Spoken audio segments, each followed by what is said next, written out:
Le temps de la Pâque s'approche et cette année, nous allons la vivre un peu comme les premiers disciples qui se trouvaient aussi fermés à clé dans leur maison à cause de la crainte. Mais Jésus vient au milieu d'eux et il dit que la paix soit avec vous.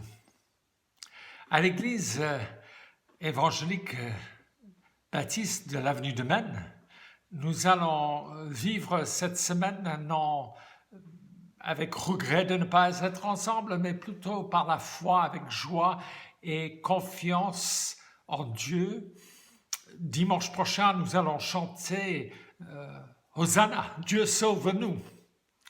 Et pour le jeudi saint, je vous invite à un temps de fraction de pain que nous allons organiser avec une connexion vidéo.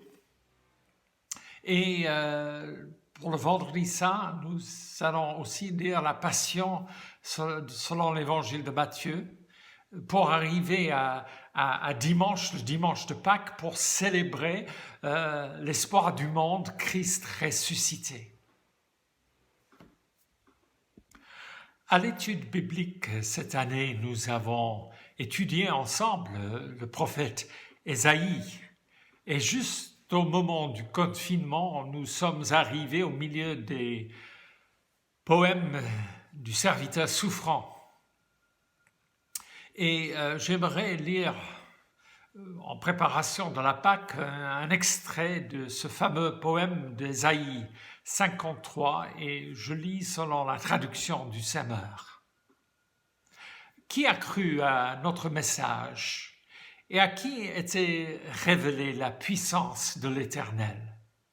Car devant l'Éternel, il a grandi comme une jeune pousse ou comme une racine sortant d'un sol aride. Il n'avait ni prestance, ni beauté pour retenir notre attention, ni rien dans son aspect qui pût nous attirer. Il était méprisé, abandonné des hommes, un homme de douleur, habitué à la souffrance. Oui, il était semblable à ceux devant lesquels on détourne les yeux. Il était méprisé et nous n'avons fait aucun cas de sa valeur. Pourtant, en vérité, c'est de nos maladies qu'il s'est chargé et ce sont nos souffrances qu'il a prises sur lui, alors que nous pensions que Dieu l'avait puni, frappé et l'humilié. Mais c'est pour nous et nos péchés qu'il a été percé. C'est pour nos fautes qu'il a été brisé. Le châtiment qui nous donne la paix est retombé sur lui. Et c'est par ses blessures que nous sommes guéris. Ce poème nous rappelle que la souffrance est quelque chose que nous préférons mettre de côté. Nous n'aimons pas regarder la maladie ou la mort en face. C'est mieux qu'elle reste bien cachée. Mais ce serviteur souffrant expose notre finitude et nos fragilités. Il prend sur lui-même nos souffrances, nos égarements, notre éparpillement, et il nous ramène vers le chemin de la vie.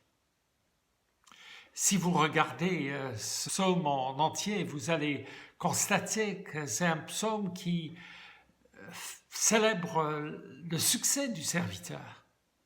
Il fait l'œuvre de Dieu. Il transforme les ombres en lumière.